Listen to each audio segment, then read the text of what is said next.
perkenalkan, nama saya Niman Snamati, nomor absen 34. Di sini saya akan menjelaskan materi bab 5 tentang jalur rempah pada masa prakolonialisme dan jejak-jejak Nusantara sebagai poros maritim dunia. Saya mengambil 3 materi, yaitu materi A, B, dan C. Jadi simak videonya sampai selesai. Bagian A, gambaran umum tentang jalur rempah. Jalur rempah atau space route adalah jaringan niaga rempah-rempah yang menghubungkan antara belahan barat dan timur dunia, yang dimulai dari wilayah timur Nusantara, melintasi ujung barat Sumatera, India, Sri Lanka, Mesir, Afrika Selatan, Afrika Timur, Madagaskar, kemudian daratan Timur Tengah, Asia Barat, Mediterania hingga Eropa. Bagian B tentang jalur rempah pada masa praksara. Ada 2 bukti, yaitu bukti arkeologis dan bukti tulis. Bukti arkeologis, kemampuan berlayar nenek moyang Indonesia sejak 4.500 tahun sampai 5.000 tahun yang lalu ditunjukkan melalui gambar perahu layar dan manusia dengan senjata berselip di pinggang di situs Seliang, Kecamatan Kalimantan. Mereka adalah kelompok manusia berbahasa Austronesia yang masuk ke pedalaman Kalimantan melalui jalur sungai menggunakan perahu rakit dan dayung. Dalam perkembangan selanjutnya, dayung sebagai penggerak perahu mulai digabungkan dengan penggunaan layar sehingga perahu bergerak lebih cepat.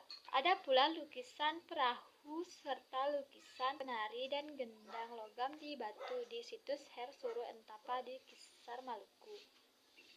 2 bukti tulis. Sejak abad ke-5 sebelum Masehi, perdagangan di antara bangsa Romawi, Persia, dan Tiongkok mulai berkembang tetapi tidak reguler.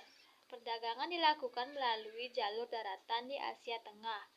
Penggunaan jalur laut yang menghubungkan Laut Tengah, Laut Merah, Pos Tiongkok, India, dan Jepang baru dimulai sejak abad kedua sebelum Masehi. Rempah Nusantara belum dikenal. Sumber tertulis India dari abad ketiga sebelum Masehi berulang kali menyebut Jawa sebagai asal rempah-rempah kita. Kitab pertunjukan pelaut di lautan Eritrea, Namu kuno Yunani untuk Samudra Hindia.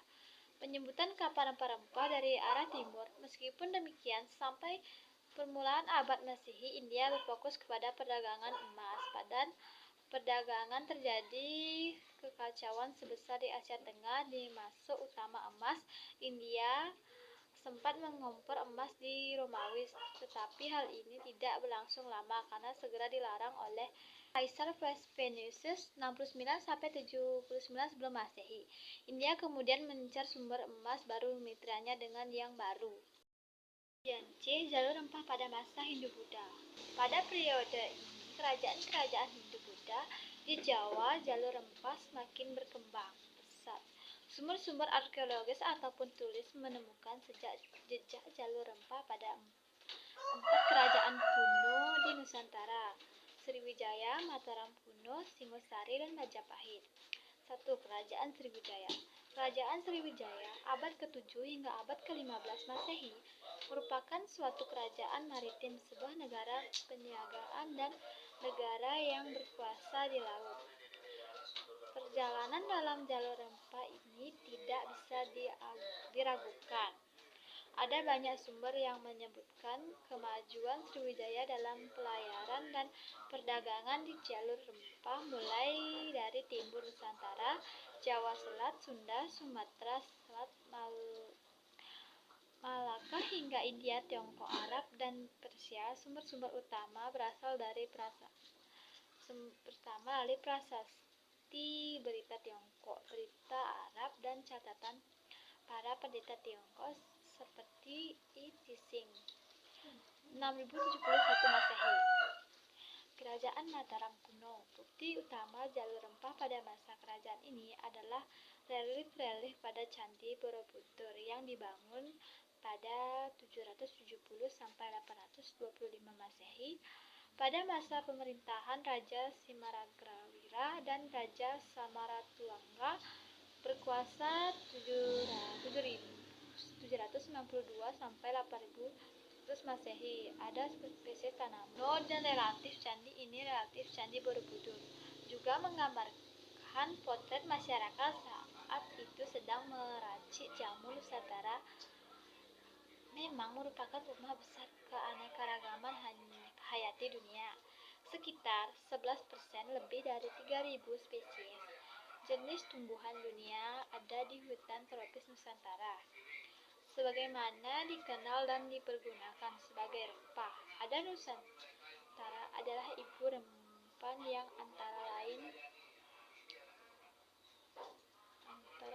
melahirkan jenis rempah dan seperti cengkeh, pala, dan cendana.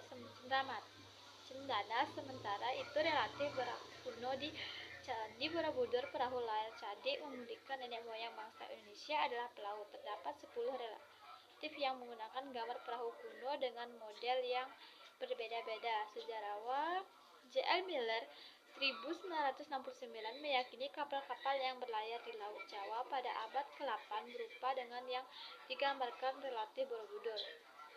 3. Kerajaan Singasari. Jejak jalur rempah pada era Singasari tampak jelas pada masa pemerintahan kerajaan berkuasa 1268 sampai 1292 di bawah ketenagaan kekuasaan Singasari, meliputi jalur Jawa, Madura, Bali, Nusa Tenggara, Kalimantan, Sulawesi, Maluku, Melayu, dan Semenanjung Melayu. Jalur utama perdagangan mulai dari Selat Malaka hingga Kepulauan Maluku dikuasai Singasari. Hal tersebut mencerminkan visi politik Cakrawala Medala Dwipantara secara harfiah seperti perkuasaan Nusantara dengan lengan keluarga. Itu karena perdagangan bercita-cita menunjukkan kerajaan-kerajaan Nusantara. Sekian video pembelajaran dari saya. Jika ada salah kata mohon dimaafkan. Selebihnya saya tutup dengan para musafir.